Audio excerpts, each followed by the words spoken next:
Assalamualaikum warahmatullahi wabarakatuh. Hadirin yang dimuliakan Allah Subhanahu wa taala.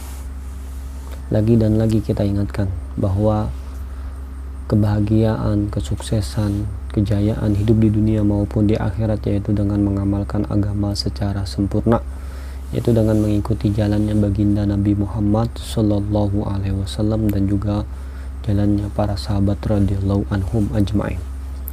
Hadirin yang dimuliakan Allah Subhanahu wa taala, dalam kesempatan ini saya akan membacakan lagi lanjutan atau beberapa kisah yang berkenaan dengan semangat pada masa anak-anaknya sahabat radhiyallahu anhu.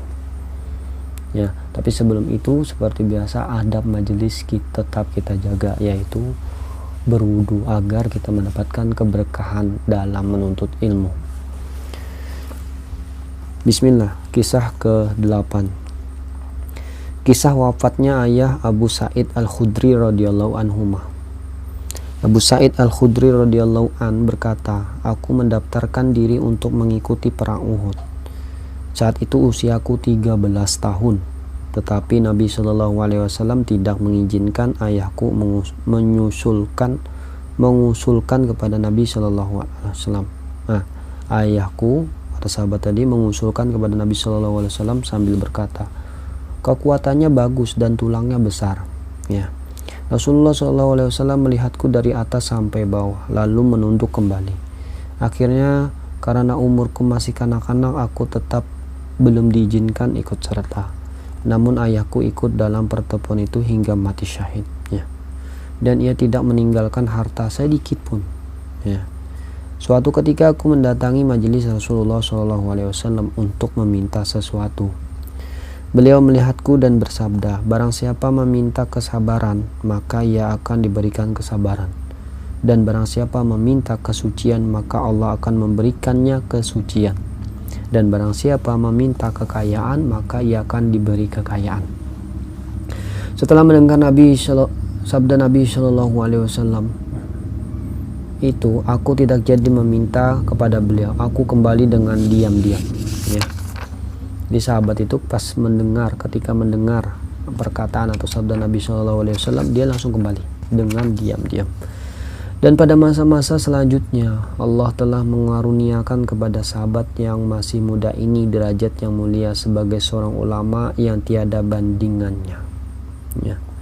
Faedah, dalam usianya yang masih muda, Abu Sa'id radhiyallahu an mengalami penderitaan karena ditinggal oleh ayahnya.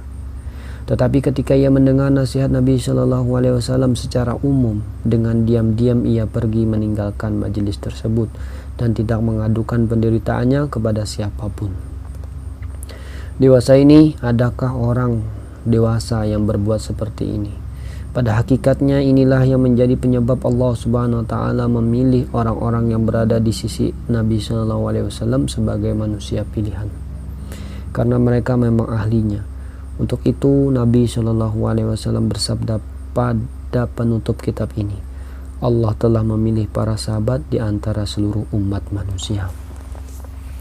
Hadirin yang dimuliakan Allah Subhanahu wa taala, alhamdulillah kita telah mendengarkan kisah dari sahabat radhiyallahu anhum. Semoga kita dapat memetik pelajaran yang baik sehingga kita dapat mengamalkannya dan juga menyampaikannya.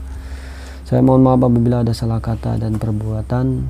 Tapi sebelum kita menutup majelis ini, marilah kita sama-sama membaca doa kifaratul majelis. Subhanakallahumma wa bihamdik, asyhadu an la ilaha illa anta, astaghfiruka wa atubu ilaik. Assalamualaikum warahmatullahi wabarakatuh.